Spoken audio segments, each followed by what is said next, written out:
Musulmonlar xalifasi Harun ar-Rashid xalq hayotini o'rganish uchun faqirona kiyinib, mol bozorini aylanib yursa, bir qassob bir qo'yning bahosini so'rabdi.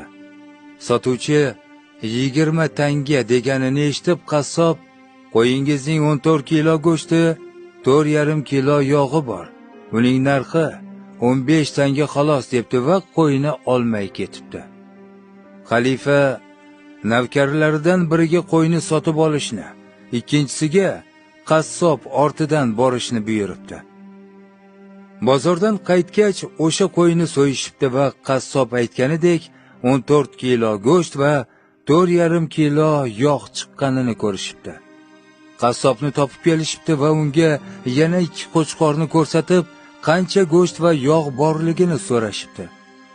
Qo'chqorlar so'yilganidan so'ng qassob aytgan yog' go'sht chiqibdi. Xalifa qoyil qolibdi hamda undan dunyoviy va uxroviy ilmlardan so'rabdi. Afsus, qassobning kallasi bu sohada bo'sh edi. Shunda xalifa debdi: "Ey qassobzoda, nahot hayotni faqat qassobchilikda deb tushunsang? Qani senda vatanga muhabbat, xalqingga muhabbat, nahot halol va haromning farqiga yetmasang?"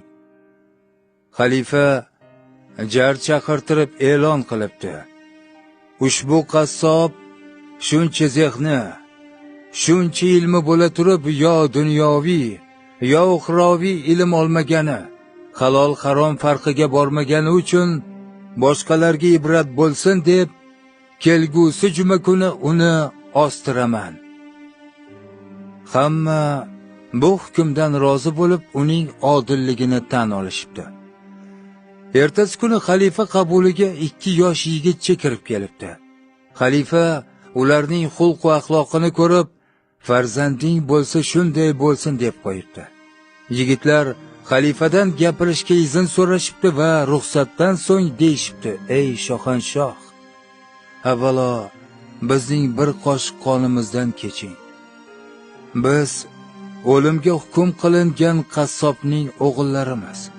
Otamizdan so'ralgan savollarni bizdan so'rasangiz."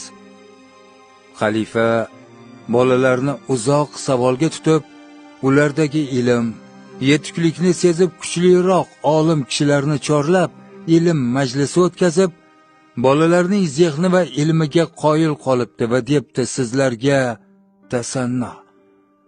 Lekin otangizga chiqarilgan hukm hammaga ma'qul kelgan va ko'pchilikka ibratdir." Shunda qassobning katta o'g'li: "Ey muhtaram jamoa, bola loy, ota-ona kulol emasmi? Bola onadan o'g'ri, qotil yoki aldoqchi bo'lib tug'ilmaydi-ku. Uni tarbiyalovchi ota-ona va tashqi muhitdir.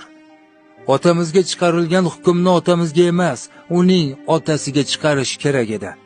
Otamiz o'zi ilmsiz bo'lsa ham bizni shunchalik ilmli, ma'rifatli bo'lishimizga sharoit yaratdi. Otamiz tahsinga loyiqdir" dedi.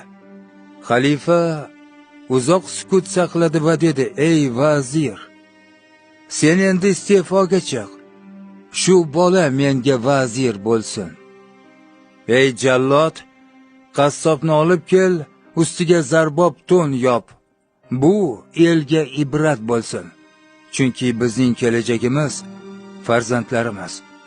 Bola tarbiyalashdagi oliy janobligi uchun qassob shunga loyiqdir. Qassobning otasi tirik bo'lsa, olib keling. O'lgan bo'lsa, go'ri ustiga 30 darra uring. Chunki shu qassob ham yoshligida o'ta iste'dodli bo'lgan.